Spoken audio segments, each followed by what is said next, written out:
आज मैं आपके लिए लेके आई हूँ गर्मियों की बहुत ही ख़ास और बढ़िया रेसिपी। इस रेसिपी को आपने एक बार बना लिया ना तो बार बार बनाएंगे। बिल्कुल नया तरीका है, एकदम सॉफ्ट और मुलायम, बिना झंझट स्वादिष्ट लड्डू का आनंद ले पाएंगे। और इसके लिए आपको चाहिए कच्चा नारियल। यहाँ पे मैंने कच्चे नारियल का इस्तेमाल किया है। यहाँ पे हम क्या करेंगे, एक नारियल को इस तरह से ले लेंगे और धुलने के बाद पीसेस में कट कर लेंगे। आप चाहो तो इसके पीछे वाला भाग छील सकते हो, पर मुझे ज़रूरत नहीं लगी तो मैंने नहीं छीला है और उसका टेस्ट भी अच्छा आता है। तो यहाँ पे नारियल को साइड रख देंगे और यहाँ पे ले लेंगे आधे कप चीनी, साथ में डालेंगे थोड़ा सा पानी।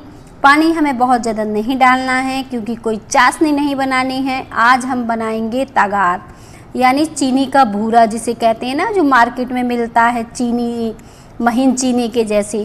तो वही तगार आज हम घर पे बनाना बता रहे हैं आपको। और बस आधे कप आपको चीनी डालना है और थोड़ा सा पानी डालना है और इसे लगातार चलाते जाना है। जब इसे लगातार चलाते जाएंगे तेज़ आंच पे तो कुछ इस तरह से बबल्स बनना शुरू हो जाएंगे। तगार बनाने के लिए आपको कुछ और डालने की ज़रूरत नहीं पड़ती है। ये झटपट से चीनी और पानी से ही बनके तैयार हो जाता है। अब हम क्या करेंगे, देखें इस तरह से तेज़ आंच में इसे लगातार चलाते जा रहे हैं क्योंकि इसे हमें इसी तरह से चलाना है। और जब ये फूल कर इस तरह से हो जाएगा तो ये तगार बनने के लिए परफेक्ट गाढ़ा हो चुका है। इसी तरह से जब गाढ़ा हो जाएगा तभी ये तगार बन पाएगा। तो बस अब हम क्या करेंगे, गैस को बंद कर देंगे। बंद करने के बाद इसे हम लगातार चलाते रहेंगे तो धीरे धीरे ये जो चाशनी है ये दानेदार सी होने लगेगी। ऐसा करने से तगार हमारा बनके तैयार हो जाएगा।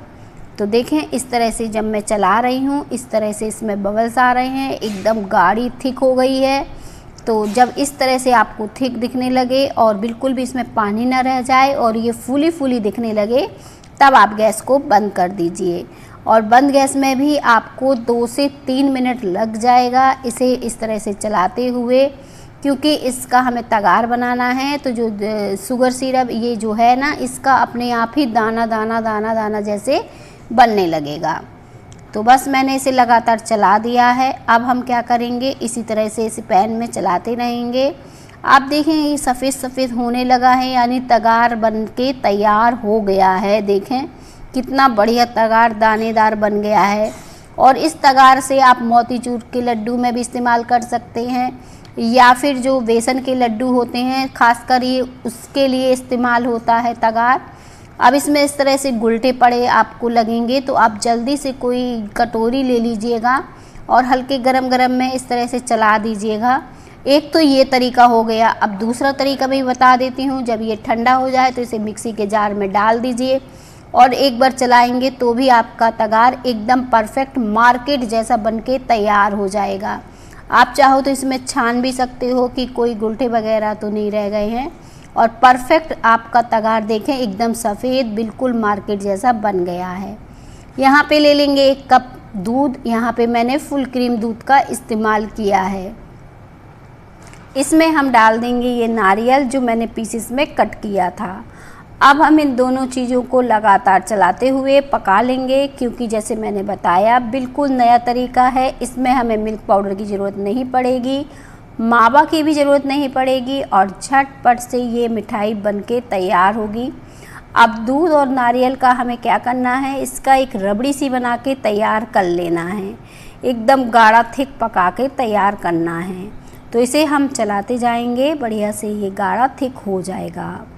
जब हम इस तरह से इसे चलाते जाएंगे थोड़ी देर में अच्छे से ये पक के तैयार हो जाएगा। इससे नारियल भी सॉफ्ट हो जाएगा और जो लड्डू बनाएंगे ना उसमें नारियल का और मावे का टेस्ट आएगा। तो बस इस प्रोसेस से जब आप बनाएंगे बहुत ही स्वादिष्ट आपके लड्डू बन जाएंगे। आप देखें इसको मैंने गैस को बंद कर दिया है। दूध बिल्कुल पक चुका था, हल्का सा ही रह गया था। इसी तरह से मैंने इसे में छोड़ दिया है तो ये ठंडा हो गया है। ठंडा होने के बाद अब हम एक मिक्सी के जार में डाल देंगे और इसे अच्छे से ग्राइंड कर लेंगे। इसमें हमें कुछ भी ऐड करने की अब ज़रूरत नहीं पड़ेगी। आप चाहो तो थोड़ा सा दूध ज़रूरत पड़े तो ऐड कर सकते हो, और नहीं तो ये इसी तरह से ग्राइंड हो जाएगा। और वापस से फिर से हम ग्राइंड करके इसे कढ़ाई में निकाल लेंगे, जैसे मैंने अभी निकाला है। अब आती है इसकी भुनाई करने की बारी, तो गैस पे मीडियम आंच में आप इसे भूनकर तैयार कर लीजिए। ये हम जब तक इसी तरह से चलाते रहेंगे जब तक कि अच्छे से इससे सौंधी सौंधी खुशबू ना आने लगे और इसका जो पानी एक्स्ट्रा है वो सूख ना जाए, एकदम सूखा सूखा नारियल ना हो जाए जब तक हम इसे इसी तरह से चलाएंगे। 3 से 4 मिनट और लगेगा और हमारा नारियल अच्छे से सूखा हो जाएगा। देखें ये काफ़ी सूखा हो गया है। इस तरह से देखें पैन को छोड़ रहा है, एकदम दानेदार भुरभुरा सा आपको दिख रहा होगा, एकदम सिमट रहा है। जब इस तरह से हो जाए तो मैं इसी पैन में इसे इस तरह से फैलाकर छोड़ दूंगी ताकि ये ठंडा हो जाए। इसे हमें ठंडा करना बहुत ज़रूरी है। ठंडा होने के बाद हम फिर से इसे वापस से एक बर्तन में निकाल लेंगे और अब हमें ज़्यादा समय नहीं लगेगा, झटपट से हमारे जो लड्डू हैं वो बनके तैयार हो जाएंगे। ये ठंडा होने के बाद अब हमने इसमें जो तगार बनाया था वो डाल दिया है।